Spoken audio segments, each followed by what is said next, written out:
De volta aí nessa época de final de ano, os supermercados já registram um aumento no número de vendas.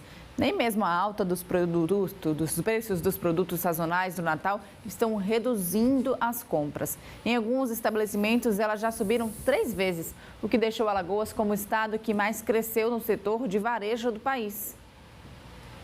O Natal já está batendo na porta e a festa exige uma certa organização na hora da ceia natalina em família. É pensar no jantar, listar itens de mercado, fazer compras e preparar tudo na cozinha. Mesmo se planejando, sempre tem algo que fica para a última hora. O Douglas não tinha comprado panetones e foi fazer isso ontem. Sempre falta, né? E aquela questão da ceia de Natal, né? Estamos passando essa pandemia, né? Uma coisa muito triste, mas nem por isso perdemos nosso espírito natalino e vamos aqui no supermercado comprar um panetonezinho para dar também a alguns colegas, alguma pessoa da família e fazer a festa natalina, né? Celebrar o aniversário do nosso Jesus Cristo e ser feliz, né? Desde que a pandemia começou, os consumidores viram os preços de alguns itens da cesta básica dispararem de preço. Mas mesmo com os aumentos, não deixaram de comprar. Mesmo com a oscilação no preço dos alimentos, uma hora aumenta, outra hora diminui, Alagoas registrou um crescimento de 11,5% no setor de varejo no mês de novembro, comparado com o mês anterior. O resultado disso são caixas de supermercado cada vez mais cheios. Os dados são de uma pesquisa nacional que mostra ainda que, além de Alagoas, os estados de Sergipe e Espírito Santo também registraram aumento nas compras no mês de novembro. Já o Pará, o Amapá, Tocantins e Minas Gerais apresentaram queda no consumo. Esse supermercado em Maceió vive um bom momento. Viu as vendas triplicarem da última sexta-feira para cá. Movimento bastante significante, né? Começou de sexta para cá essa movimentação, essa procura pelos itens sazonais, né? Panetone, aves natalinas, vinhos, espumantes. Nesse período a gente não vê tempo ruim, né? A gente sabe que teve um aumento em todos os itens, mas a procura está muito grande mesmo, né? Superando todas as expectativas, eu acho, do mercado. Destaque para as encomendas de ceias natalinas que aumentaram 30%. A gente esperava uma média de 70 encomendas, a gente fechou com 112 encomendas, né? Só para o Natal, né? A gente espera fechar também um número muito grande para o Ano Novo, né? Já que não tem como não comprar, o jeito é pesquisar. Vamos falar de emprego agora, gente. Aproveitar que a gente estava falando de economia, reta final do ano e a gente sabe que tem muita gente ainda querendo começar o ano empregado. Nós preparamos aqui, gente, uma tela para vocês para mostrar as vagas que o Cine Maceió está disponibilizando. Vamos dar uma olhadinha aqui comigo? Olha só.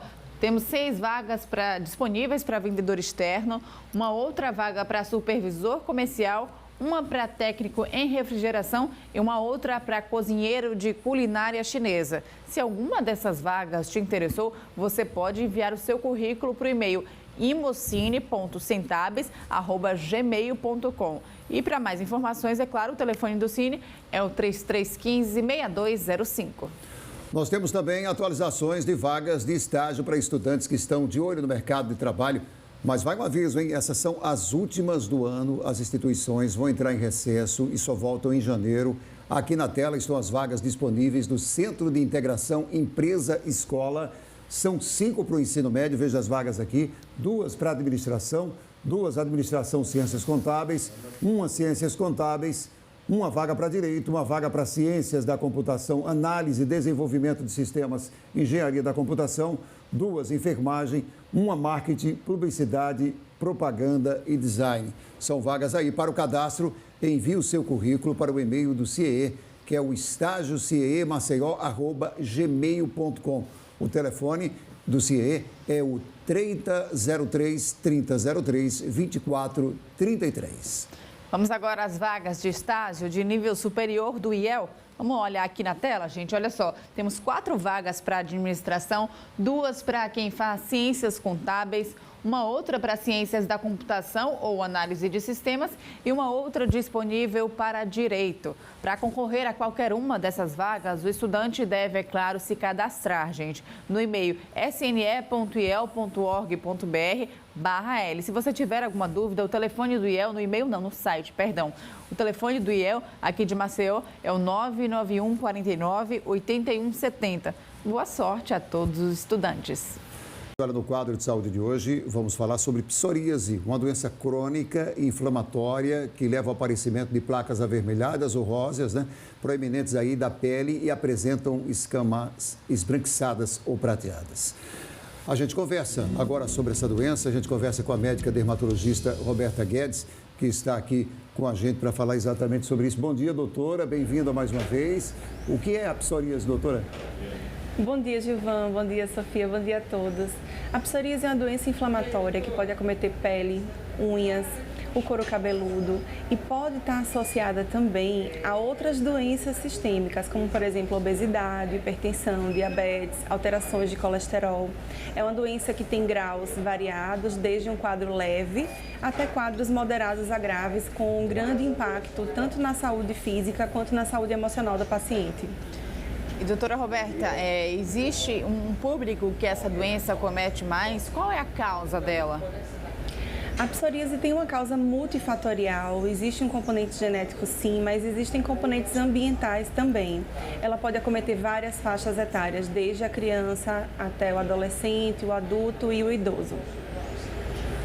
Doutora, as pessoas têm prestado mais atenção, porque é uma doença que durante muito tempo se falou muito pouco, né? As pessoas têm falado mais sobre isso, têm procurado os consultórios, têm procurado se orientar mais? Sim, infelizmente, as pessoas estão conhecendo mais a doença. É uma doença que provoca ainda muito estigma. As lesões elas são visíveis na pele, isso gera um estigma, gera um receio do doente mostrar suas lesões e gera também um receio de quem está do lado. Será que aquilo é contagioso? Então, não. A psoríase não é uma doença contagiosa. Se você tocar aquela lesão, você não vai se contaminar com psoríase. Como disse, é uma doença de causa multifatorial. Existe um componente genético, componentes ambientais, componente imunológico também.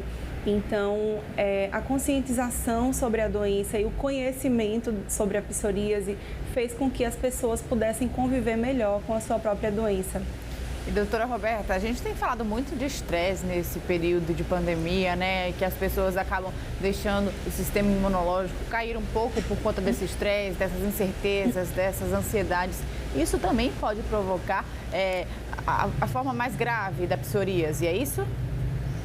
O estresse emocional, ele pode ser um gatilho para várias doenças da pele, não só a psoríase, como a dermatite seborreica, como o vitiligo, como a dermatite atópica. Então, existem muitas doenças que a gente chama psicodermatoses. Ela pode ser desencadeada pelo estresse, mas não é necessariamente a causa.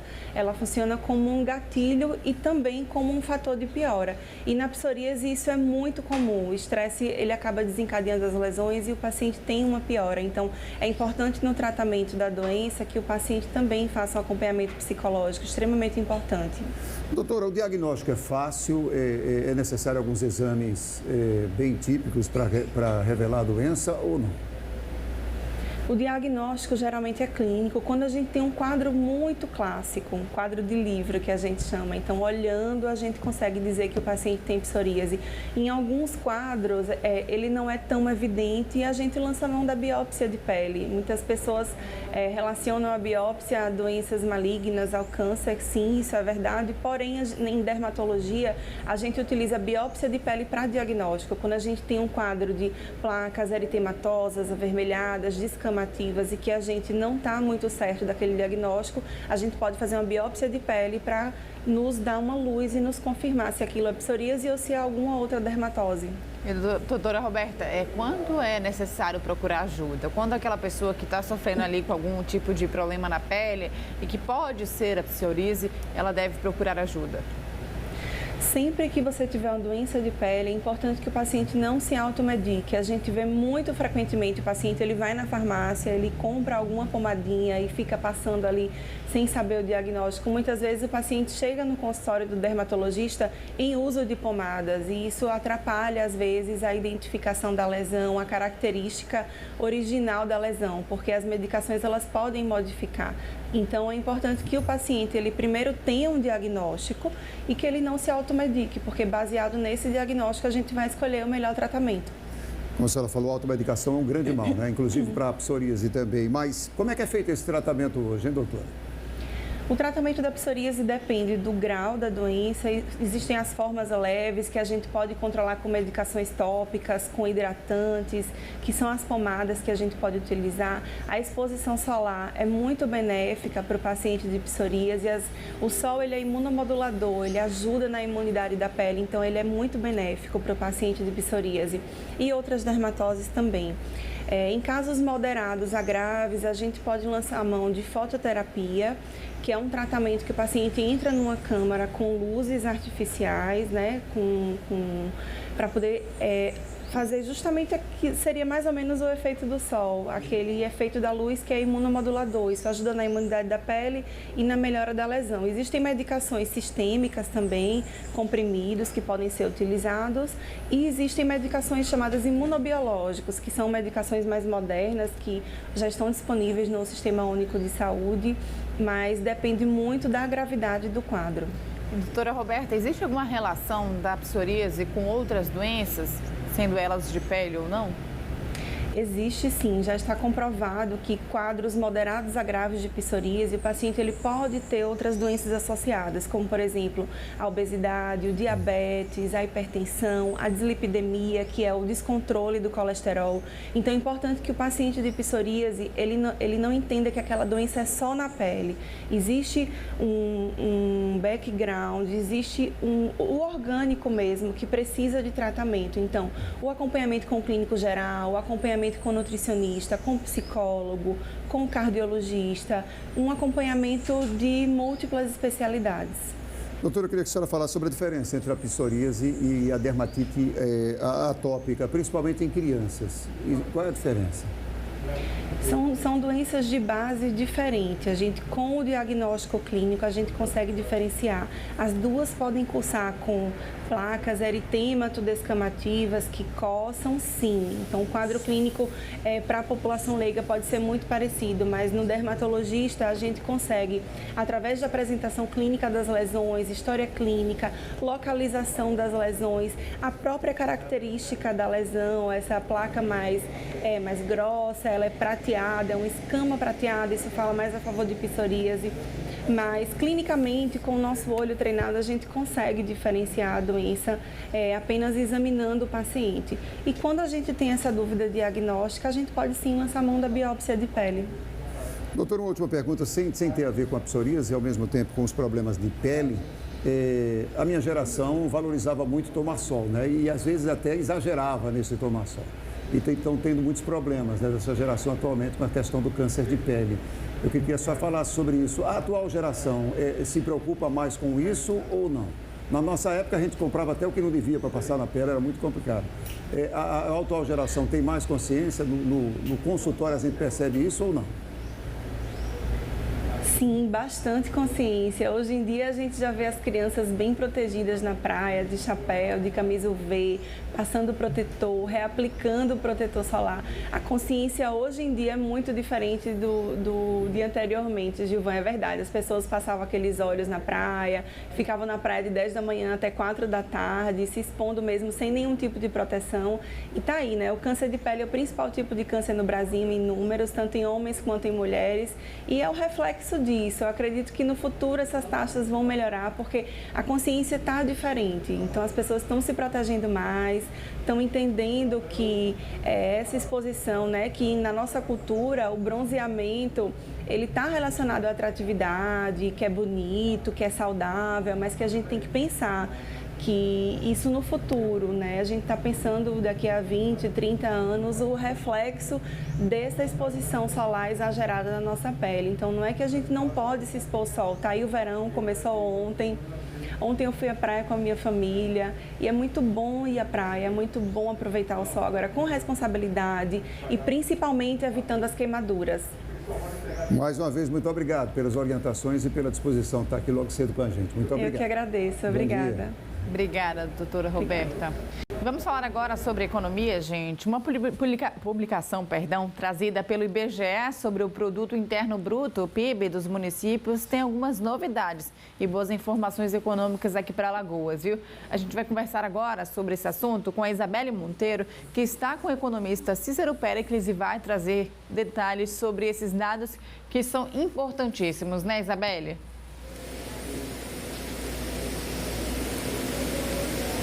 Isso mesmo, Sofia. Bom dia para você, bom dia para todo mundo que acompanha o Bom Dia Alagoas. São dados importantíssimos porque detalham, Sofia, os dados de cada município e ajudam, né? Essa informação ajuda a desenvolver políticas públicas, né? Para melhorias aí da vida, né? Da condição de vida da população. Vamos explicar melhor como é que funciona tudo isso, conversando agora com Cícero Péricles. Bom dia, Cícero. Seja bem-vindo. E aí, vamos falar desses números, né? O que é que eles representam? Olha, veja bem, o trabalho do IBGE, que é anual, todos os anos, o IBGE publica o PIB, né, o Produto Interno Bruto de todos os municípios alagoanos, na verdade, de todos os municípios brasileiros, né? Com nível de detalhamento e de acompanhamento ano a ano, ou seja, uma série muito longa que vem desde 2002, que revela os traços mais importantes econômicos de cada uma das localidades, todos, na sua agricultura, na sua indústria, na sua área de comércio, serviços, ou seja, flagra exatamente como vai cada localidade. E nós temos 102 localidades em Alagoas, 102 municípios, e não temos um mundo homogêneo, muito diferente um do outro, né? São todos muito diferentes entre eles e formam conjuntos distintos também. Ou seja, nós temos, dentre esses 102 municípios, Maceió. Maceió tem 40% de toda a riqueza do Estado, ou seja, a indústria, o comércio, o serviço, um pouco de agricultura, fazem com que Maceió seja uma cidade grande, né? Uma cidade economicamente muito grande, com 40%, 78 mil empresas existem aqui na capital. Esse é um destaque especial. Depois, hierarquicamente falando, né, abaixo de Maceió, nós temos 11 localidades importantes também. As sedes mesorregionais, ou seja, polos regionais que coordenam a vida econômica de Alagoas, que vai desde Santana de Ipanema, Olho d'Água das Flores, Penedo, São Miguel dos Campos, Arapiraca, Palmeira dos Índios, ou seja, cidades, Belmiro Gouveia, no Sertão, no Alto Sertão, que organizam as regiões vizinhas. Essas localidades, essas 11 localidades, mais Maceió, juntos têm 70% da economia. Ou seja, a parte do leão, né, a parte maior, ela pertence a esses 12 municípios alagoanos. E lá, nesses 11 municípios, nós encontramos aproximadamente 50 mil empresas. O IBGE vai detalhando, né, cada passo do conhecimento. E abaixo desses 11 municípios e da capital, nós temos um conjunto de 90 localidades menores e mais pobres. Essas têm um conjunto econômico menor, uma dinâmica também menor, uma agricultura com pouca dinâmica, parque industrial muito limitado, diferente dos maiores, evidentemente, e esses municípios terão agora, todos eles, né, evidentemente, novos prefeitos, ou eleitos ou reeleitos, que enfrentarão nos próximos 4 anos o seu desenvolvimento econômico. E esse instrumento, no caso o PIB, a publicação do IBGE, mais outras publicações complementares, ajudarão muito, como você falou, no planejamento de tudo que é programa políticas sociais, mas também do desenvolvimento estritamente econômico. E o que fazer para desenvolver melhor? No caso, o senhor falou sobre Maceió, né, que está aí à frente, é a capital. Tem as outras 11 e as demais, como é que fica? Isso, olha, veja só, nesse conjunto a economia é diferente, nós vimos, né? E as populações também, Isabel, são diferentes, ou seja, Maceió é uma cidade muito grande, 1.100.000 habitantes quase, já caminhando para isso, né? E 50 bairros. Nós temos bairros, Isabel, aqui em Maceió, como Benedito Bentes ou Jacintinho, que são cidades grandes, que têm economia própria, né, praticamente, que tem um comércio, um setor de serviço e, às vezes, parques industriais maiores que o grande conjunto dos municípios alagoanos. Ou seja, Jacintinho, não somente, Tabuleiro, cidade universitária, são grandes. Por quê? Porque tem 80, 90 mil habitantes cada um, então há um destaque. E Maceió, ela influencia uma região de 14 municípios, que é chamada região metropolitana de Maceió, que tem aproximadamente um conjunto de riquezas que representa 1 bilhão e não vamos falar de número, né, mas de 1.300.000 habitantes. Esse é o primeiro pacote, né? As cidades intermediárias têm uma população também grande, né? Entre 50 e 250 mil habitantes, ou seja, 50 mil de Santana de Ipanema até 250 mil de Arapiraca. Esse conjunto, ele não somente é importante, mais dinâmico que as demais cidades, mas eles também organizam as cidades em torno, que dependem do comércio, do serviço, ou seja, são sedes, são polos, não é?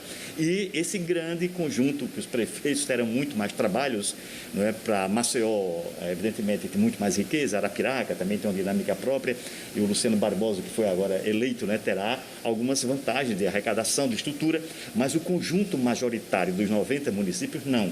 Esses são muito pobres, pequenos, com uma economia pouco dinâmica, a população, o tamanho da população influencia decisivamente o desempenho da sua economia e depende muito das transferências, muitas transferências, ou seja, são municípios pobres que têm como recurso principal, por vezes, os recursos públicos. Então, esses recursos, né, das transferências, eles podem ajudar no desenvolvimento? Isso pode. Então, o que é que acontece? Os novos prefeitos, seguramente, baseado em todas as informações, terão políticas claríssimas, né, no sentido de criação da sua infraestrutura. Ou seja, todos os municípios precisam criar infraestrutura. Por quê? Porque a infraestrutura social e a infraestrutura física, né, permite o crescimento da economia. Segundo, melhorias sociais. Ou seja, esses municípios todos dependem das melhorias sociais. E os dois são financiados por recursos públicos, né? Para quê? Para gerar emprego, porque é vital para esses municípios a criação de emprego, de renda, de ocupação, atrair empresas para as suas localidades e aumentar a sua própria arrecadação. É uma tarefa dos próximos prefeitos, né, esses planos de desenvolvimento. Ou seja, todas as localidades precisam de terem seus planos de desenvolvimento, seus programas de crescimento. Todos os prefeitos, esses que estão entrando agora, vêm com muito mais energia, muito mais carga, acabou de disputar a prefeitura e está exatamente prometeu durante a campanha e terá apoio dos mais de 1.000 vereadores que nós temos em Alagoas. Todos estão preocupados, interessados num momento muito difícil da economia brasileira. Nesse momento em que novos prefeitos vão assumir, qual que seria o maior desafio para 2021? Olha, o desafio é muito grande, Isabel. Por quê? Porque nós sabemos, nós estamos acompanhando a conjuntura brasileira que afeta a economia alagoana, então a perda desses instrumentos todos de auxílio emergencial, o programa de emprego, a transferência de recursos federais, linhas de crédito, todas desaparecem agora no dia 31 de dezembro e a agenda para 2021 ainda não está elaborada. E é importante que isso seja resolvido com urgência. Por quê? Porque os 4 anos passam relativamente rápidos, né? Principalmente para quem está saindo agora das prefeituras, achou que o tempo foi muito pouco. Para quê? Para desenvolver suas economias. Muitos municípios alagoanos têm muitos bons exemplos de desenvolvimento na sua agricultura, para quem trabalha com agricultura, municípios que cresceram muito ao longo desses últimos 10 anos. Na pecuária também, lá no sertão principalmente, nós temos. Ao longo do Rio São Francisco e no litoral, muitos municípios desenvolveram o seu setor de turismo, ou seja, vão criando renda, né? Alguns outros criaram polos industriais e atraem empresas também. Ou seja, mesmo as pequenas localidades, Isabela, elas têm chance de, ao longo dos 4 anos, com investimentos programados, ou seja, pensados diretamente no crescimento da sua economia, de ter, sim, impacto com medidas municipais, evidentemente com apoio do Estado e da União e também da rede financeira, dos institutos de desenvolvimento, de instituições, né, como o SEBRAE, o Banco do Nordeste do Brasil, de fazer um plano de crescimento que consiga, né, gerar essa dinâmica e, claro, relacionar-se com as cidades maiores ou com a capital de maneira um pouco diferente, ou seja, prendendo ainda a sua economia para que ela também cresça e que a população tenha possibilidades de aumentar sua renda, seu emprego, as condições sociais e econômicas necessárias ao desenvolvimento. Ou seja, essa desigualdade, Maceió, as cidades intermediárias, esse conjunto imenso de pequenas localidades tem que ser modificado ao longo do tempo e o papel das próximas prefeituras é decisivo. Cícero, eu gostaria de agradecer a tua participação aqui no Bom Dia Alagoas, né? Dados importantíssimos aí para nossa cidade, para outros municípios do estado, né? Como a gente falou inicialmente, são dados de cada município para ajudar na construção de políticas públicas para a melhoria das condições de vida da população alagoana. Com essas informações que eu volto aí com vocês no estúdio. Gilvan e Sofia. Obrigada, Isabelle. Valeu pelas informações. Olha, vamos falar agora, gente, sobre a decisão tomada pelos ministros do Supremo Tribunal Federal que decidiram aí que a vacinação contra a Covid-19 deve ser obrigatória, além de autorizar sanções, né, gente? Sobre esse assunto a gente vai conversar agora ao vivo com o Douglas Lopes, que vai nos trazer informações para que todos possam entender o que acontece com essa decisão dos ministros do Supremo. Douglas, é basicamente assim, por exemplo, o voto é obrigatório e se a pessoa não votar, ela aí sofre sanções, né? Ela sofre tem alguns problemas. Se a pessoa não tomar a vacina, então vai ser da mesma forma? A ideia é basicamente essa. A analogia a gente faz com a analogia do voto. Você é obrigatório a votar, mas não é forçado a sair de casa para votar. Mas sabendo que se não vota, o que é que acontece? Você fica impedido de assumir cargos públicos, empréstimo em banco, matrícula em universidades, em escolas e por aí vai. A gente convidou para explicar melhor como vai funcionar isso na prática o doutor Juliano Pessoa, especialista nessa área. Doutor, bom dia, bem-vindo. O que é que quer dizer essa obrigatoriedade definida, decidida pelo STF com relação à vacina contra a Covid-19? Bom dia, doutor, bem-vindo. Bom dia, Douglas, bom dia quem nos assiste. Na realidade, o que o STF definiu é que será obrigatória a vacinação, porém ela não será forçada, ou seja, ninguém irá adentrar a residência de um cidadão para buscá-lo e forçosamente levá-lo para se vacinar. Isso não acontecerá. Terá que ter o consentimento do cidadão para que ele se vacine, lógico, mas o que foi definido é que tanto a União, quanto os estados, quanto os municípios poderão, de forma indireta, trazer algum tipo de sanção para esse cidadão que opte por não se vacinar. Por exemplo, na prática, companhias de viagens, rede hoteleira, entrar em alguns estabelecimentos comerciais, como é que seria, doutor? Exatamente, então poderá ser restringido o acesso dessas pessoas, por exemplo, em locais que se aglomerem, né? Hoje em dia, por exemplo, você bem mencionou aí, a partir do dia 30 agora de dezembro, qualquer cidadão que deseje entrar no Brasil vindo de fora ou de outro estado, ele terá que mostrar que tem um teste RT-PCR negativo nas últimas 72 horas. Então, isso poderá ser exigido, por exemplo, em relação à sua certificação de vacinação. Então, são restrições, medidas desse jeito que poderão ser implementadas pelo Estado.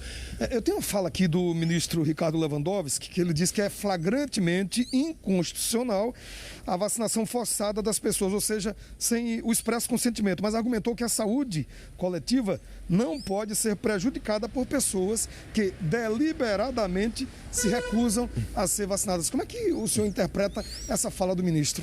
Olha só, é muito interessante essa citação pelo seguinte, a gente tem que entender que por mais que o cidadão tenha o seu direito individual preservado, quando a gente confronta este direito com o direito da coletividade, ele precisa ser relativizado, né? O que é que ele quer dizer com isto? Não é pelo fato de um cidadão achar que ele arcará com a sua decisão de não se vacinar, que ele estará trazendo um dano só para si, né? A ciência comprova, os cientistas comprovam que a partir do momento que o cidadão está contaminado, está contagiado com o vírus, ele pode assintomaticamente estar transmitindo para terceiros.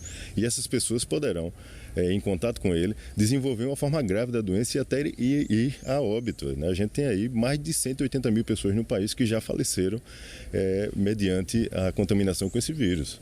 Doutor, seria legal um exemplo, se a vacina, quando estiver valendo aqui no Brasil, as pessoas já começarem a ser imunizadas, estabelecimentos comerciais dizerem, não, para entrar aqui você precisa mostrar o comprovante de que realmente se vacinou.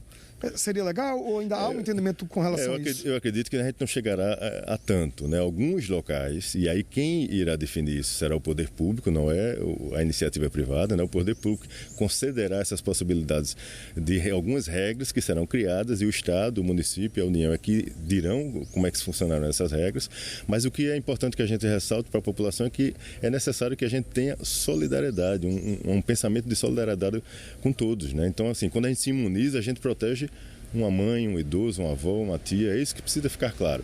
Além disso, é importante ressaltar que as vacinas foram concebidas para isto, ou seja, as pesquisas foram trazidas e estudadas para que a vacina combatesse o Covid-19. Então, é importante que as pessoas acreditem na comunidade científica, primeiramente.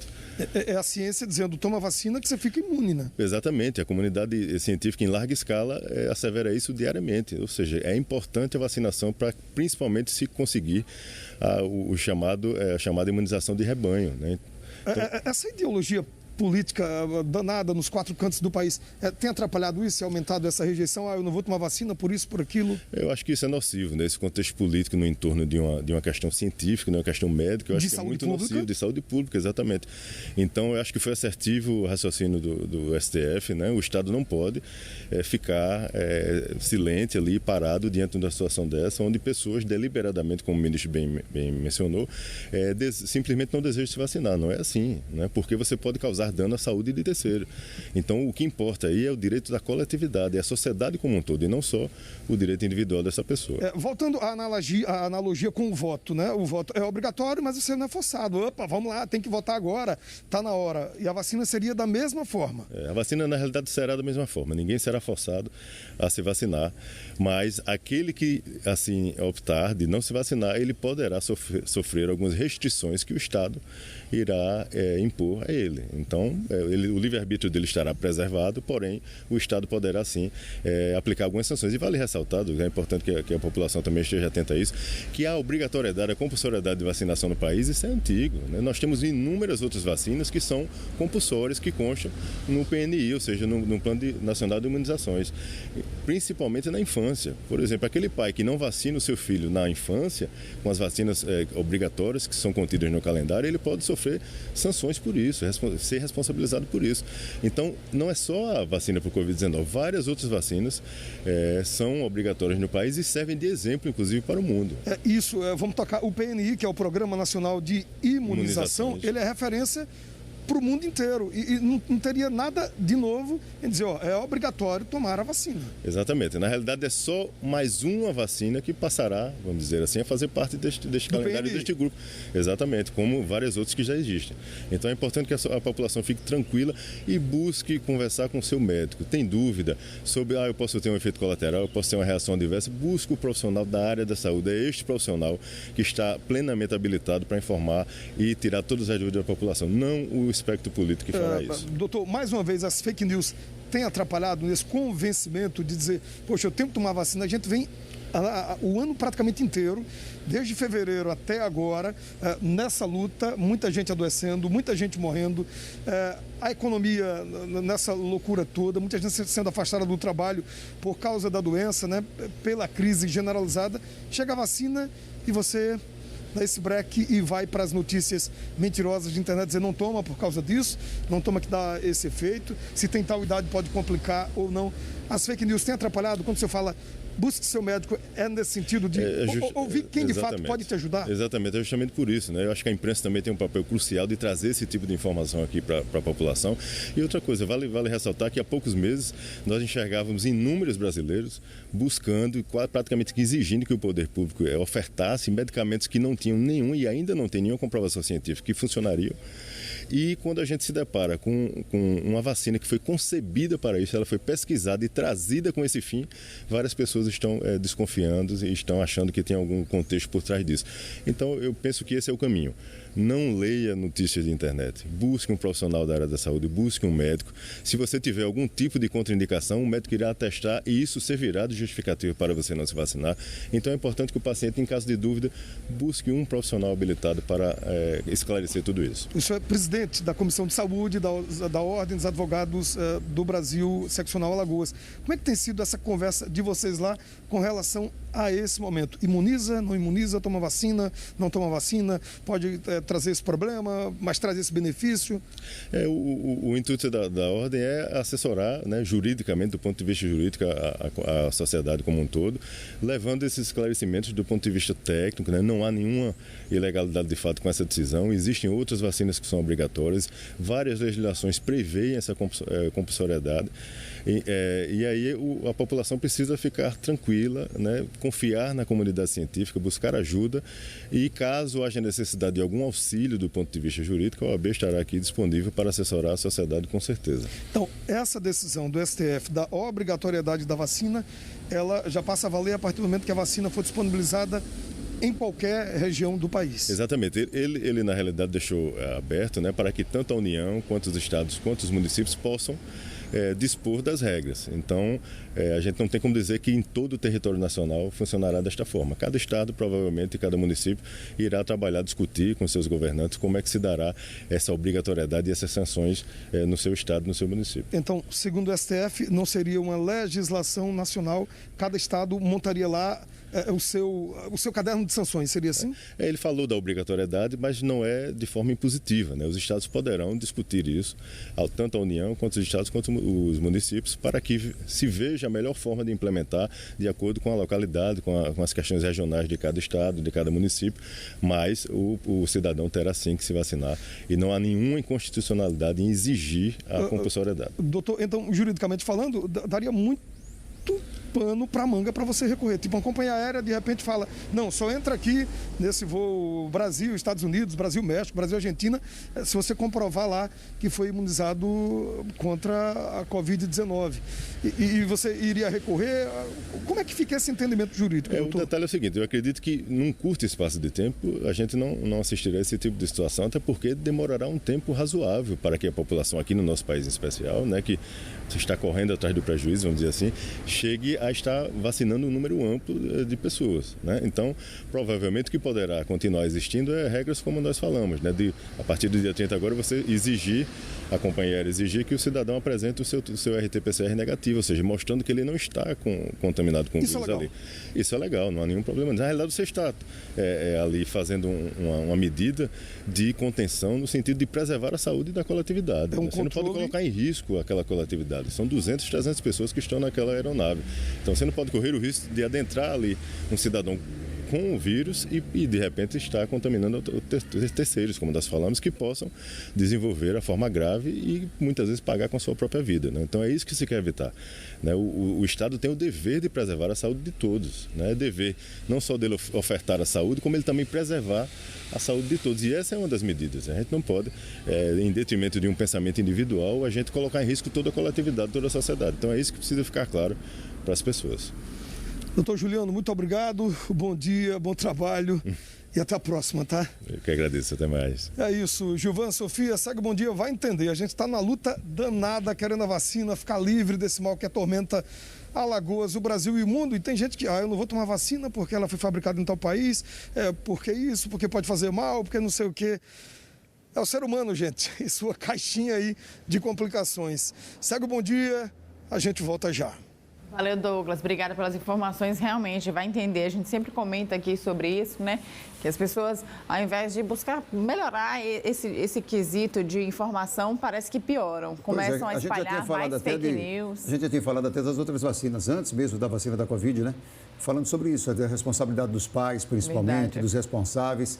Vacinação é fundamental, é fundamental. A ciência não está agindo por acaso, né? Não, porque tem uma questão comercial. Não, é saúde mesmo. E o que o Juliano falou é crucial. No início da pandemia, milhares de pessoas começaram a tomar diversos medicamentos que não tinham comprovação nenhuma contra a Covid-19, mas tomavam. Aí agora chega uma vacina que foi criada para isso, que foi concebida para isso, usar os termos que ele usou, e as pessoas deixam de tomar ou não querem tomar. Isso é preocupante, gente, mas como o Douglas falou, é o ser humano, né? Pois é. E a caixinha de surpresas dele. Pois é, mas e a vacinação é importante porque não é só você está tendo a responsabilidade individual, mas com essa doença ela é coletiva, né? Exatamente. Fundamental isso. E motociclistas praticaram infrações de trânsito, manobras arriscadas e obstruíram vias em um encontro realizado em vários bairros aqui de Maceió há alguns dias. Eles foram convocados para uma reunião ontem com autoridades de trânsito da capital e com a Polícia Civil. O Pedro Ferro tem mais informações para a gente. Segundo a polícia, esses motociclistas cometeram infrações penais e infrações administrativas. Inclusive, eles bloquearam parte de um viaduto, sem deixar que nenhum carro passasse ou qualquer outro veículo passasse ali por aquela região. Tiveram uma reunião com as forças de segurança aqui no COD e o delegado Tiago Prado vai passar algumas informações para a gente. Doutor, explica para a gente o que é que foi tratado nessa reunião. A ideia foi reunir as autoridades de trânsito com atribuição em Maceió, SMTT, BPTran, BPRV e PRF, junto com alguns dos representantes desse grupo de motociclistas, a fim de provocar-lhes uma educação no trânsito e mostrar que as condutas por eles praticadas amoldam-se a crimes, inclusive crimes de trânsito e também infrações administrativas previstas no CTB. E o que é que vai acontecer com eles? Eles vão sofrer alguma sanção específica? Sim, todos os fatos criminosos, né, serão comunicados à autoridade competente para que seja investigado através de inquérito policial e, acima de tudo, montamos uma ação estratégica com todos os órgãos de segurança envolvidos para que a gente possa coibir novas ações caso venham a ocorrer aqui na nossa capital. No caso, as fiscalizações serão intensificadas? As fiscalizações serão intensificadas e serão conjuntas com a Polícia Militar, PRF, SMTT e a própria Polícia Civil. A gente recebeu informação que tinha integrante ali do grupo que estava sendo procurado pela polícia. É verídico isso? Perfeito. Ao constatarmos as imagens, identificamos que um dos integrantes do grupo possui mandado de prisão em aberto pelo crime de roubo, razão pela qual também estamos investigando e apurando eventual fuga, né, ou então até mesmo envolvimento de outros indivíduos na prática desse crime aqui na nossa cidade. Doutor, qual a orientação para a população se vê atos como esse na rua, né? A gente viu nos vídeos que tem alguns motociclistas que fazem algumas manobras perigosas no meio da rua. Eu acho que isso seria arbitrado em direção perigosa. Se a população vê cenas como essa, como é que ela deve proceder? A nossa orientação é para que evite qualquer tipo de contato com esse grupo, acione de forma imediata as forças de segurança através do 190 e qualquer denúncia seja feita através do número 181, para que as autoridades competentes tomem as providências legais. E vamos supor que algum motociclista seja convidado para compor esse tipo de ato. Aí, qual a orientação que o senhor dá para evitar, né? Orientamos a não participar, tendo em vista aí que é um ajuntamento de pessoas que está infringindo a lei, né? Exercendo manobras perigosas em via pública, causando uma grande perturbação ao sossego com a adulteração do escapamento, além de outras infrações penais. Doutor, muito obrigado pelas informações, teus esclarecimentos. Qualquer denúncia, as pessoas podem fazer nesses números que estão aparecendo aqui na tela, 181 e 190, que é o da Polícia Militar. Olha, e para levar alegria, né, a alguns pontos da capital, a banda do programa Ronda no Bairro está promovendo uma cenata itinerante de Natal. A gente acompanhou a apresentação cultural de ontem na Orla de Maceió. Vamos ver como foi por lá, né? Os músicos percorreram a Orla de Maceió numa espécie de serenata ambulante, levando canções natalinas para quem caminhava ou passeava no calçadão.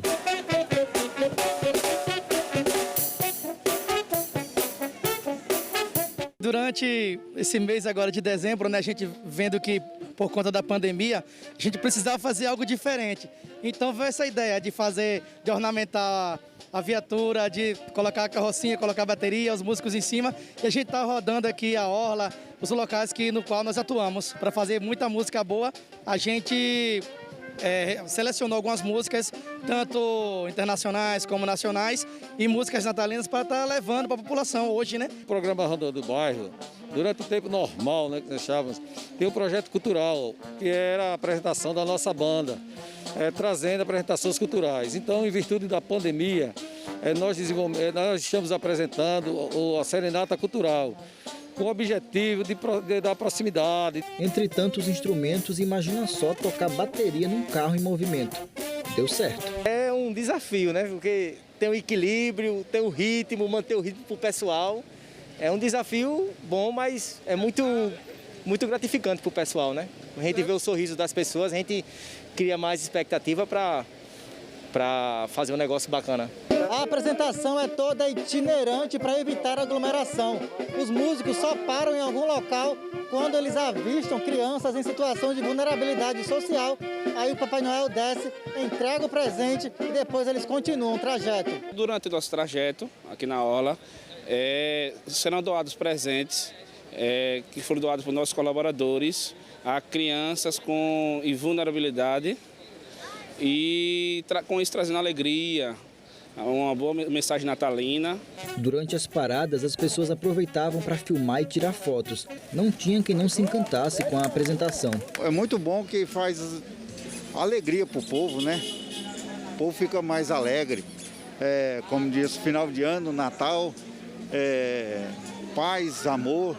Traz muita alegria para nós, né? A Samira trabalha na feirinha de artesanato da Pajuçara e quando ouviu o som dos meninos, correu para assistir. Distrai um pouco, né? Porque já está tudo tão sufocado para a gente, já está tão difícil. E eu acredito que esse momento seja único. pelo menos nos distrai um pouco. Em tempo de pandemia, não tem coisa melhor do que ouvir música de qualidade, num clima de Natal e com segurança.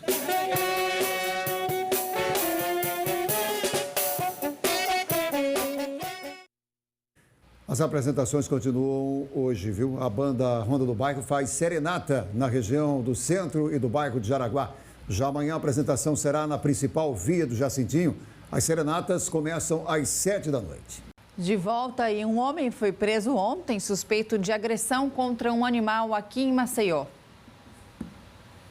A Comissão de Bem-Estar Animal da Ordem dos Advogados do Brasil, seccional Alagoas, recebeu uma denúncia no final de semana de que um cachorro estava sendo maltratado por seu dono. Ao chegar no local, a polícia encontrou o animal em local sem água, sem comida, sujo, cheio de fezes e urina. O dono do animal foi preso e levado para a central de flagrantes. O cachorro foi levado pela comissão da OAB para um local seguro. A gente volta a falar da pandemia do novo coronavírus. Final de ano e muita gente na correria para comprar os itens da ceia, mas nem todo mundo está tomando os cuidados necessários. Vamos ver aqui no telão as imagens que nossa equipe fez lá no mercado da produção. Veja as imagens. A Prefeitura de Maceió não está mais fazendo a triagem de quem entra e sai do mercado. Não estão medindo a temperatura e nem fiscalizando o uso da máscara dentro do mercado, consumidores e comerciantes desrespeitando a obrigatoriedade aí do uso da máscara.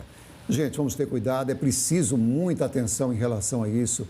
Vamos evitar aglomeração, usar máscara, né? Sempre lavar as mãos com água e sabão. Caso tenha o álcool gel, importante, passa o álcool gel, mas caso contrário, lavando bem as mãos com água e sabão é fundamental, é crucial. Vamos tentar baixar esses números que têm crescido e têm nos deixado muito preocupados. A gente viu aí imagens gravadas pela nossa equipe, gente, no mercado. Mas o Douglas Lopes está ao vivo lá agora no mercado e tem informações para a gente sobre como está a situação por lá. E aí, Douglas, muita gente ainda desrespeitando aí as normas sanitárias? Isso, Sofia. Infelizmente, sim. O movimento já começa a ficar intenso aqui no mercado da produção. A gente vai pelo estacionamento. Mostra aqui, Arlindo. Olha só como é que tá. Difícil encontrar a vaga aqui a essa hora. 7 horas, 20 minutos. Tá impossível, tá impraticável. Aí você vem aqui, ó, para esse lado. Arlindo, vem comigo. Vem. Vamos entrando aqui, ó. Como o Gilvan acabou de falar e a gente acabou de mostrar aí. Não tem mais aquela história da segurança na entrada para ver se você tá com máscara ou não, se estão oferecendo álcool em gel ou não, se estão aferindo temperatura ou não. Olha só a entrada como é que tá, ó. Não tem ninguém, só consumidor. Então você entra com máscara, sem máscara, com febre, sem febre, com problema, sem problema. Aqui tá tudo liberado no mercado da produção. Olha, a nossa equipe de produção tentou entrar em contato com o pessoal do mercado da produção. A gente não conseguiu ninguém que falasse para dar uma resposta sobre esse problema. A gente está aqui nesse portão, mas a gente tem informação e fomos olhar em todos os outros portões aqui do mercado da produção. A situação é essa. Tem muita gente com máscara e muita gente sem máscara. Aqui desse lado esquerdo aí os vendedores, ó, todos sem máscara. Olha só que situação complicada. E a gente sabe que a pandemia ainda existe, continua forte, infelizmente, e deixando muita gente com muitos problemas. Essa é a situação aqui no mercado da produção. Aqui na esquerda, lindo, olha só o portão, olha só como é que tá lá dentro. Vamos entrar, vamos só mostrar para vocês, ó. Tem muita gente a essa hora, uns com máscara, outros sem máscara, e vida que segue. Cada um sabe da sua responsabilidade e do seu comprometimento nesse momento tão difícil e complicado que nós vivemos aqui em Alagoas, com a volta, infelizmente, o aumento do número de casos de Covid-19. O mercado da produção, a essa hora, tá desse jeito, tá dessa forma. Situação complicada, né? Gilvan, Sofia, vocês seguem um bom dia que a gente segue por aqui no mercado da produção mostrando toda essa situação. Muita gente, infelizmente, sem máscara, gente. Ou usando a máscara de forma errada, no queixo, na cabeça, na mão. A aglomeração aqui existe sim com força, infelizmente. Segue o bom dia e os problemas por aqui também. Douglas, obrigado pelas informações e se cuida aí, né, gente? Porque a quantidade de gente no mercado da produção sem máscara dava para contar, na verdade, a quantidade de pessoas usando máscara, né? Porque era muito reduzida, gente. Pior de tudo são os vendedores que passam ali oferecendo serviço, né? Oferecendo produtos. A gente nem sabe como é que o produto chega nessa situação, porque se o próprio vendedor está sem máscara, Gilvan, e o que vale lembrar, que a gente acabou de ser relembrado aqui, é que a primeira onda da Covid-19 começou a subir os casos, começou a ficar realmente preocupante a situação depois da Semana Santa. Da Semana Santa, a gente mostrou imagens daqui, né? Números que assustaram, o crescimento, depois veio uma onda, veio números maiores aqui em Alagoas. Realmente é necessário essa prudência, esse cuidado, né? O uso de máscara. Você que está vendendo também, principalmente, porque você, na hora da venda, você está falando, né? Apesar da distância, você está com produtos ali, são produtos alimentícios muitas vezes, né? Então é necessário essa prudência, esse cuidado, o uso da máscara. Isso que a gente tem preconizado sempre, isso que a gente tem falado sempre, as medidas sanitárias possíveis, é fundamental. Uma pena a gente ver isso, porque as consequências virão, infelizmente. É verdade. As consequências estão vindo e virão, pelo que a gente percebe aí. E logo depois da Semana Santa, Gilvan, a gente fez o registro aí desse aumento dos casos, a gente teve também a situação de um vendedor de um desses quiosques aí do mercado da produção que veio a falecer. Isso comoveu o mercado da produção de uma forma geral, todo mundo falando sobre, e hoje, pouco tempo depois, assim está a situação. O que chama a atenção é a fiscalização. A prefeitura parece que abriu mão da fiscalização. Reta final de administração, então não quis falar com a gente, não está falando, né? Então, infelizmente, fica aí. As pessoas ficam sem resposta, estão sem a vigilância necessária, sem a fiscalização necessária. Era necessário um trabalho da prefeitura. As pessoas, segundo se falou, estão entrando sem medir a temperatura. Exatamente, os próprios consumidores. E um absurdo não haver nem fiscalização para os vendedores que estão ali vendendo no local, que estão ali oferecendo serviço. A gente sabe da importância econômica, sabe que é fundamental, sabe que as pessoas precisam trabalhar, precisam vender, as pessoas precisam comprar, é necessário. Agora, com todos os cuidados que são fundamentais. Ninguém é contra a economia andar, as pessoas ganharem dinheiro, mas a gente pode fazer isso ao mesmo tempo com muita segurança. É importante essa segurança, é fundamental. E não abrir mão da segurança em detrimento da economia. Não pode ser assim. As duas podem andar em paralelo. Agora, o que falta aí, a questão é fundamental se cobrar isso da prefeitura. É verdade. A prefeitura deveria estar aí fiscalizando, ou se não está fiscalizando, nos dá uma resposta para o público, que é fundamental. Isso é muito complicado e é uma pena que isso esteja acontecendo. É verdade. O próprio vendedor, o próprio empresário que está ali vendendo os seus produtos, não ter essa consciência, Gilvan, porque a gente lembra quando diversos setores da economia fecharam aqui no nosso estado. O caos que foi, alguns ainda estão colhendo os frutos disso, né? Colhendo, infelizmente, as consequências disso. E aí, quem está trabalhando, quem está ali ganhando pão de cada dia, não está respeitando uma coisa que é básica, gente. Uma coisa que é necessária para todo mundo. Isso que a gente está falando agora, a gente falou sobre as eleições. Vocês lembram das eleições? Lembra da quantidade de pessoas nas ruas fazendo caminhadas? Era impressionante, chamava a atenção. E os números estão vindo agora. Os números da eleição, que foi liberado aquilo tudo lá, que não deveria ser, era preciso ter mais um trato, né, da própria justiça em relação a isso, dos tribunais regionais eleitorais, ser mais incisiva em relação a isso. Abriram mão disso. Deixaram aquelas carreatas, a gente viu muito isso no interior, recebeu muito vídeo aqui na capital, os candidatos aos montes, nos bairros. Não deveria ter acontecido, mas aconteceu. E foi errado, foi claro que foi errado. A gente está pagando por isso, da eleição também. É necessário se cobrar isso. Simplesmente deixar passar em vão. É necessário se cobrar, infelizmente. É verdade. Na eleição foram muitas coisas erradas e a gente está pagando por isso agora. E agora virão as festas de Natal, de Ano Novo, é necessário a gente se cuidar. É necessário a gente fazer a nossa parte. E é verdade uma coisa, Gilvan, que a gente mostrou aqui diversas vezes quanto estavam fiscalizando no início da pandemia, né, no decorrer aí dos meses, mas agora as pessoas não estão fiscalizando por quê? A prefeitura não atende aos telefonemas, por quê? A prefeitura não consegue responder os questionamentos que a gente tem, por quê? Não existe um fiscal ali para colocar as pessoas para usar máscara, gente? Não existe um fiscal fixo ali no mercado para obrigar os vendedores a utilizarem máscara? Muito complicada essa situação, né? Mas a gente está aqui aberto e aguardando uma resposta, se houver, né? Porque a gente tentou e não conseguiu. Verdade. Olha, há menos de um mês para o Enem, os alunos estão tentando se preparar a todo vapor, né? Tirar 1000, a nota máxima aí da redação do Enem. Pode parecer coisa de gênio e meta distante de quem estuda para o exame. Mas não é não, viu? Olha, a gente vai falar exatamente sobre isso. A gente conversa com a professora de redação, Beli Barros, está aqui com a gente, né? Nessa reta final. Vale a pena continuar treinando, né? Agora, com muito cuidado, né? Com muito cuidado, assim, não vamos exagerar. se dedicar ao máximo. A gente precisa ter uma técnica, precisa trabalhar bem isso, né, professora? Bom dia. Bom dia, Gilvan. Bom dia, Sofia. Pois é, o aluno tem que ter uma técnica estrutural muito boa para ir seguro fazer essa prova da redação do Enem, né?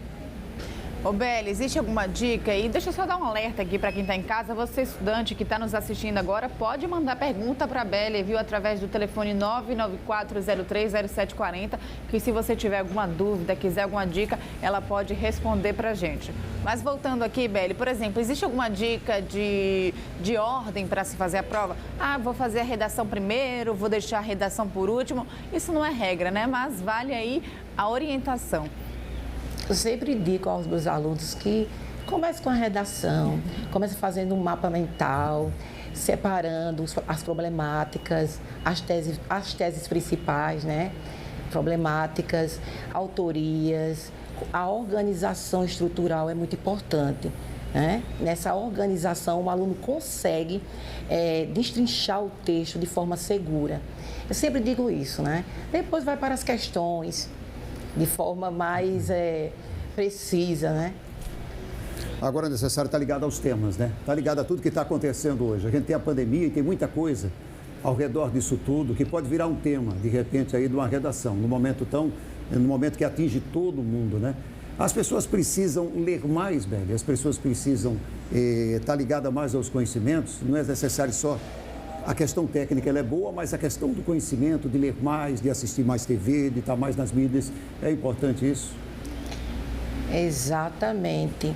Eu sempre indico estudar por eixos temáticos, eixos ligados à educação, eixos ligados à saúde, principalmente, né?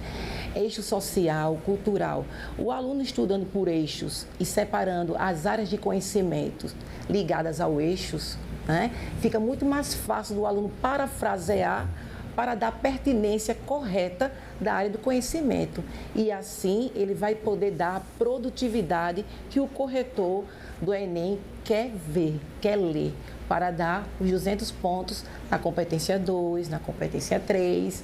E se ele fizer um ótimo desenvolvimento, ele vai saber fazer uma ótima intervenção na sua redação. Então, é muito importante o aluno ter o conhecimento no que está se passando, logicamente, né? Se atualizar, ler clássicos da literatura, também se atualizar com o que está acontecendo no momento. Assim, o aluno vai ir seguro para essa prova, que ela é tão temida e não deveria ser tão temida. Ô, Beli, o que importa mais, a estrutura do texto ou o tema? O desenrolar do tema? Sofia, é o seguinte, eu sempre falo o seguinte, dentro de sala de aula, o importante é o aluno ter competência de ficar seguro em todas as competências do Enem, certo? Ou seja, a gente tem a competência 1, ligada à norma gramatical, à estrutura sintática. A gente também tem a competência 2, que ela é ligada às áreas de conhecimento. A competência 3, a argumentação. Competência 4, operadores argumentativos, coesão referencial, certo? E, para finalizar, a competência 5, que é a proposta de intervenção. Então, imaginem todas essas competências do Enem ligadas à estrutura. Eu sempre falo aos meus alunos, eu deixo aqui a dica para todos os vestibulandos que estão aqui me acompanhando, que a redação é um desafio. Vamos dizer que é um jogo, que cada organização de período é uma fase. O aluno conseguir passar por essa fase, saber dominar esse jogo, ele vai saber dominar qualquer tema da redação. Qualquer tema. Pega redações passadas que tiraram nota 1000, dá uma lida nelas, estudar em cima delas, ter um conhecimento. É importante saber como aquele texto que tirou uma nota máxima, como ele foi desenvolvido, serve como referência? Bom, Gilvan, é de conhecimento, principalmente da área, que todos os anos a banca passa por atualizações, né? Então, o 1000 de 2017, o 1000 de 2018 já não é tão válido para 2020. Certo que estudar estruturas, estudar redações nota 1000 vai ajudar bastante. mas ter aquilo como se fosse uma, digamos, uma Bíblia, né? Eu não costumo indicar, certo? Agora, para o aluno que não tem uma estrutura básica em mente, é bom ele estudar cada período, separar, por questão de organização. Agora, ter aquilo como se fosse o norte único, aqueles textos, eu não indico.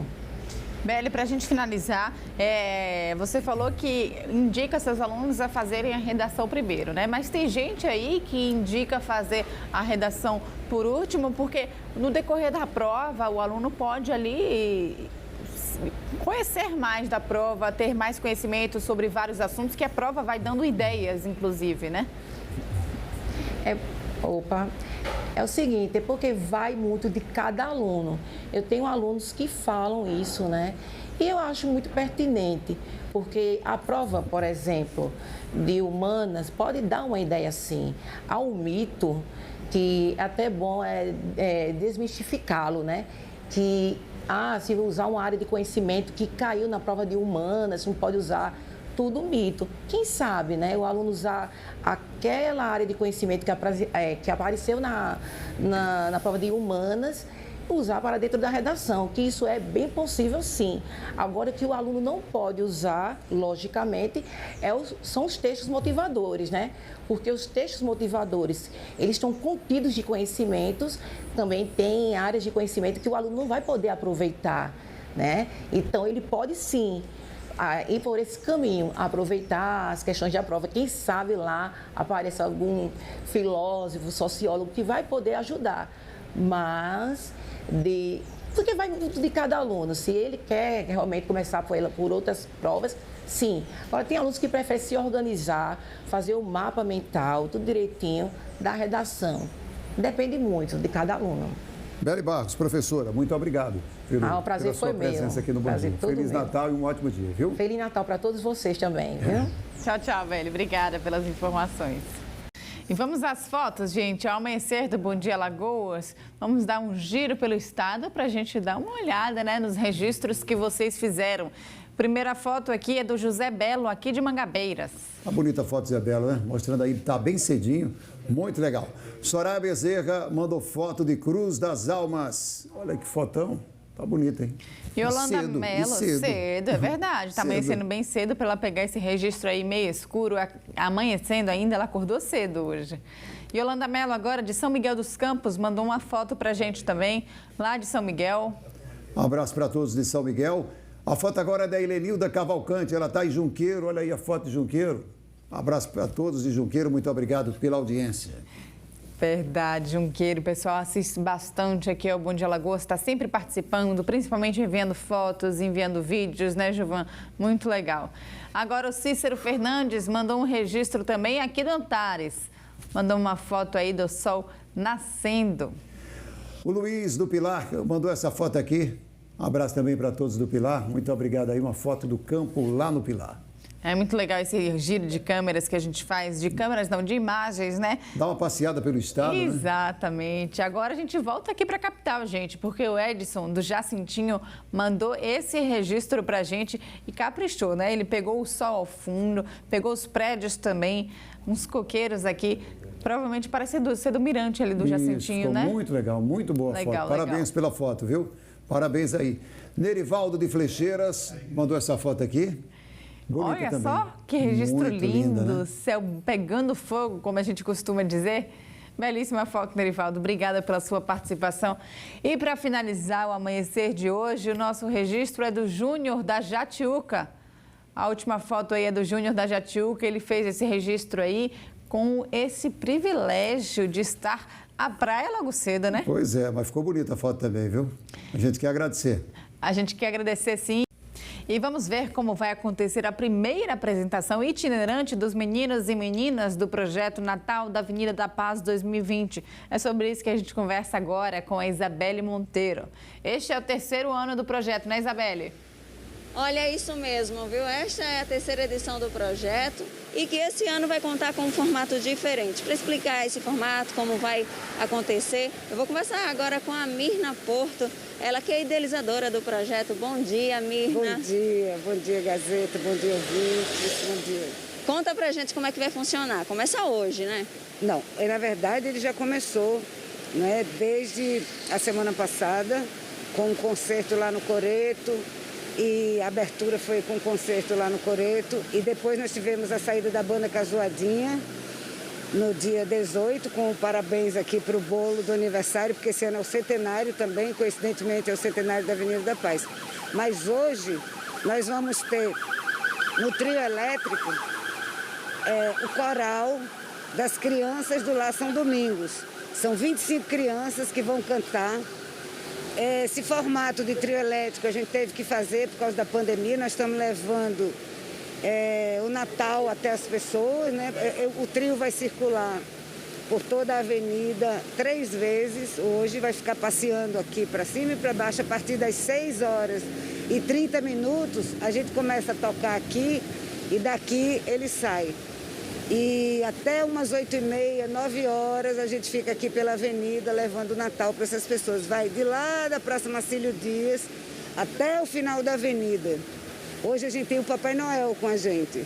Essa apresentação nada mais é do que uma cantata, né? Várias uma cantata natalina. É uma coisa bem natalina. A ideia é justamente pegar o espírito de Natal, aquele espírito mais de Avenida da Paz possível, né? E também para prestigiar as crianças. Elas vão fazer 3 apresentações, as crianças do Lar São Domingos, sempre em trio elétrico. Essa apresentação acontece num trio justamente por conta da pandemia do coronavírus. Por conta da pandemia, né? A gente precisa ter o afastamento, a gente alugou um trio bem grande para que elas possam ficar afastadas. Não tem uma banda tocando lá dentro, tem um saxofonista e um DJ. E a ideia é justamente essa, porque evitar aglomeração. Nós tínhamos um espetáculo ano passado que aglomerou cerca de 3, 4 mil pessoas ali na frente do museu. É lindo o espetáculo, mas esse ano nós tivemos que optar pela nova realidade e pela saúde das pessoas, inclusive das crianças. O coral, inclusive, vem num tamanho menor, que ele é de 50 pessoas, a gente vai fazer tipo 25, vai mudar o formato dele para poder dar oportunidade para as crianças poderem participar. Então, muito obrigada pelas informações, Mirna. Olha, é isso, viu? Quem quiser conferir aqui na Praia da Avenida, a partir das 6h da noite, a concentração, vem conferir essa cantata de Natal com as crianças do Lar São Domingos. Eu volto com vocês aí no estúdio. Valeu, Isabelle. Obrigada pelas informações. Convite feito, né? Para todo mundo que quiser participar às 18h. Lembrando, todo mundo usando máscara, mantendo o distanciamento social. Mas vale muito a pena, é claro, conferir a criançada. E essa cantata aí tem história, né? Tem história. Cantata do São Domingos, né? Belas histórias, belas imagens aí. E como a gente mostrou da reportagem anterior, vai se apresentar no número menor, mas com certeza vai ser emocionante. Dezembro é o último mês permitido para que aconteça suspensão de contrato, redução de salário e jornada de trabalho. E agora os trabalhadores querem saber como é que fica a situação deles. Sobre isso a gente volta a falar com a Isabelle Monteiro. Isabelle, o que é que muda agora com o fim desse prazo, hein, Isabelle?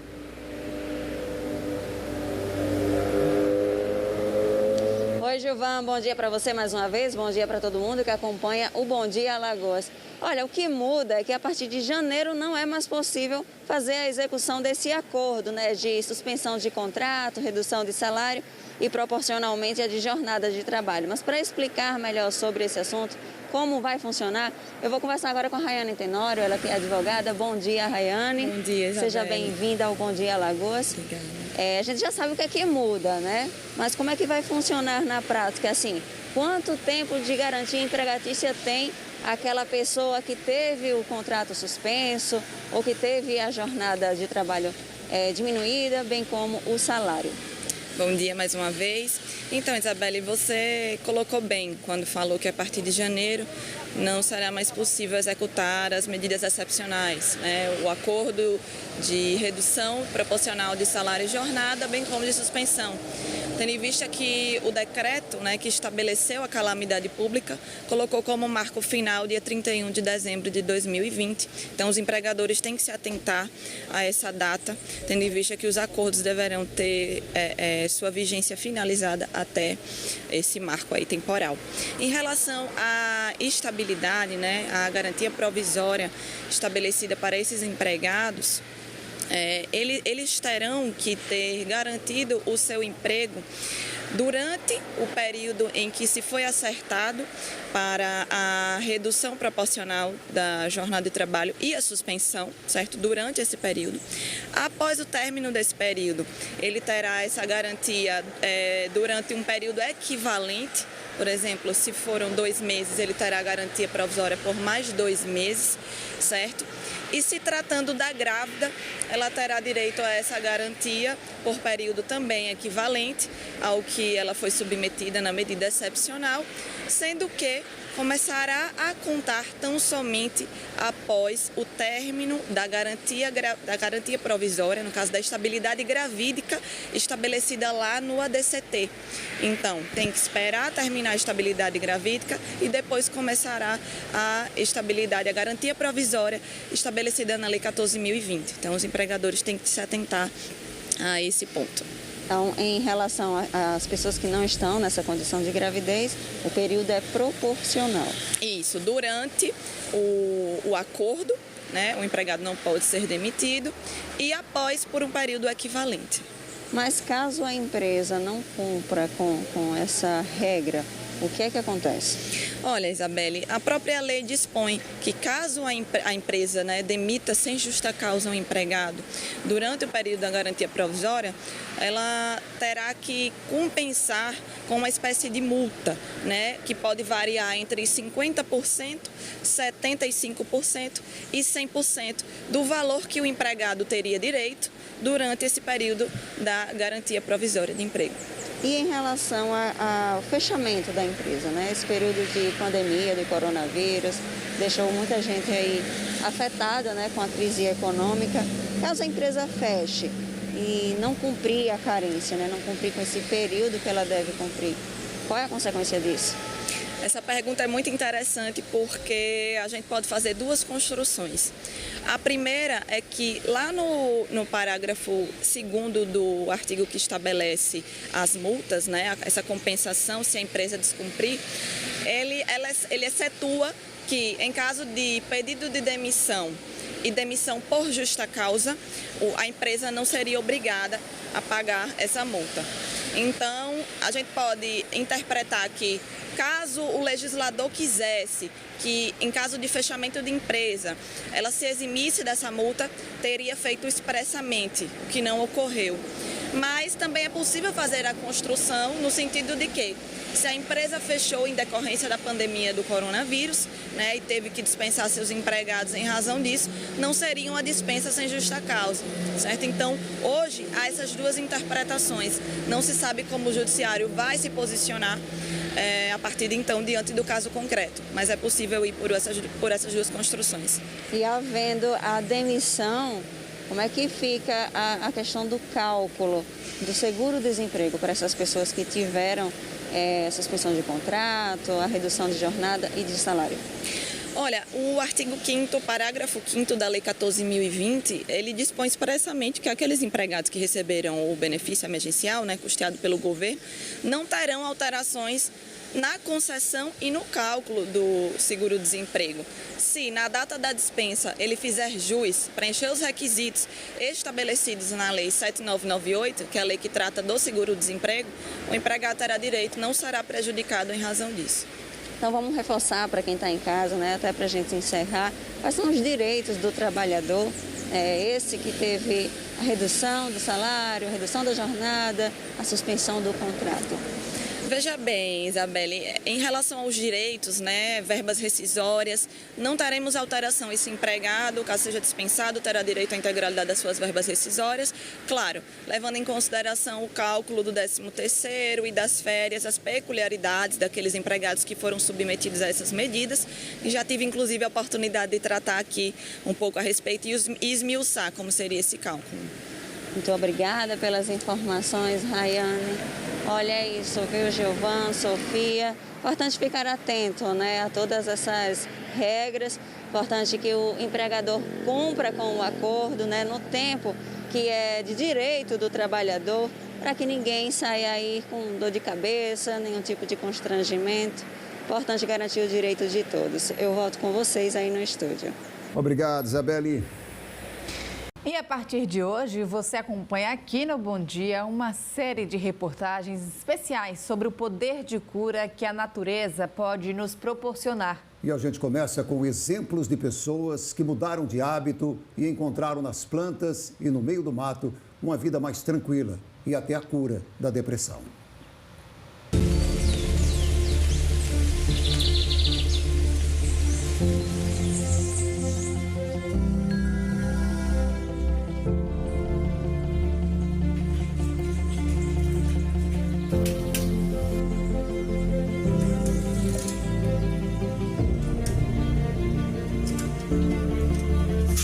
Uma mulher que dedica a vida à natureza. A gente tenta ajudar. A natureza não precisa de ajuda. Ela por si vai. Mas a gente faz a nossa parte para manter. Uma mulher que sabe sobre o poder da chuva. Ela traz os nutrientes, inclusive não só a água que rega, porque ela tem nutrientes que alimentam as plantas. A agitação da capital trocada pela paz do interior de São Paulo. Foi isso que a Úrsula fez há quase 30 anos. Estava trabalhando numa multinacional na Alemanha e eles tinham uma filial em São Paulo. Então foi uma oportunidade fácil de conseguir já um contrato de trabalho. Tudo. Eu aproveitei esta chance e vim para morar em São Paulo e trabalhar nesta filial. Chegou uma hora que eu senti alguma coisa dentro de mim que não se satisfez com esta vida. Ela estava buscando uma vida mais leve, perto do que a terra pode oferecer. Eu tinha amigos e os pais tinham uma fazenda aqui, em Caconde, entre Caconde e Itapetiba, uma fazenda de café muito grande. E eles assumiram esta fazenda, porque os pais já estavam com idade. E um belo dia eu fui visitar eles aqui e me apaixonei. Se apaixonou pelo clima, pelo verde, pelo ritmo de vida mais tranquilo. Onde tinha plantação de café, a Úrsula reflorestou. No meio da mata, não vive sozinha, não. Eles são meus companheiros. Eles são... Eu não gosto dessa expressão minha sombra, porque eu digo que são a minha luz. Com a Brasília Azul, outra companheira inseparável da Úrsula, ela vai em um dos pontos mais altos de Caconde para uma conexão mística. A gente se sente acima do mundo, mais perto do divino, eu diria, né? Palavras. E é uma sensação de muita leveza, de muita integração à natureza. Da paz que Caconde oferece para os sentimentos que as flores de Olambra despertam. As cores da natureza dão sentido à vida da dona Vilma, que foi casada com seu Dorvilho. A gente ficou casado 44 anos e com um de namoro só. E aí a gente casou e a gente teve 3 filhos, as netas, né? E tudo beleza. De repente ele partiu. Trabalhando, então, aí parece que o chão afundou para mim, né? Aí foi onde que eu entrei em depressão bastante. A doença tomou conta da dona Vilma. A gente sente vontade só de ficar deitada, não quer sair de jeito nenhum para a rua, não quer ver ninguém. Eu vivia com a minha casa fechada, para ninguém ver que eu estava em casa. Até que a Fernanda apareceu e mostrou para Vilma o poder das flores. Assim como na vida, a natureza ensina que a gente tem que respeitar cada fase. Então tem a fase de plantar, de esperar crescer, de colher, e é assim com as plantas. Então hoje a gente está numa estufa toda florida e aqui tiveram vários ciclos. Ela faz vídeos com dicas de como cultivar plantas em casa e publica tudo na internet. No meio da depressão, a dona Vilma começou a seguir a Fernanda e aos poucos viu que valia a pena continuar a caminhada. Isso aqui, nossa, é um paraíso, né? Muito bonito. O que a senhora sente? Um alívio, uma sensação de liberdade. Liberdade. Estar perto da natureza mexe diretamente com o nosso corpo, com a nossa mente. Seja em um lugar mais isolado ou não, para perceber como a gente muda, tem que observar e contemplar. Bem perto, a grandiosidade do que é natural surpreende e revela que, às vezes, o remédio que precisamos é oferecido de graça, numa imensidão que acalma e é capaz de curar. E essas coisas bonitas, elas trazem assim, muita alegria, e essa alegria ela é curativa, né? Então, acho que nesse momento, se a gente começar a enxergar, e tudo isso que a gente tem de potencial aqui no nosso país, né? A gente fala tanto lá do estrangeiro que tem tanta coisa boa, mas aqui a gente tem coisas fantásticas. Eu acho que a gente reconhecendo isso, dá para fazer uma grande renovação.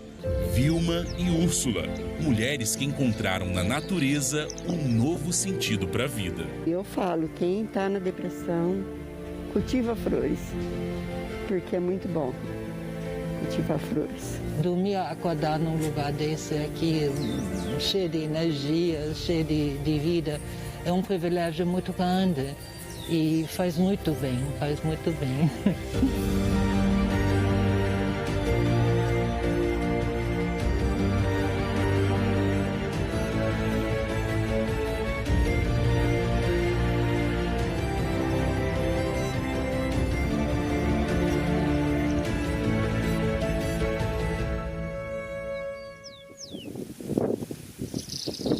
Muito legal, né, gente? E na reportagem de amanhã, vamos conhecer os benefícios da natureza para o nosso bem-estar físico.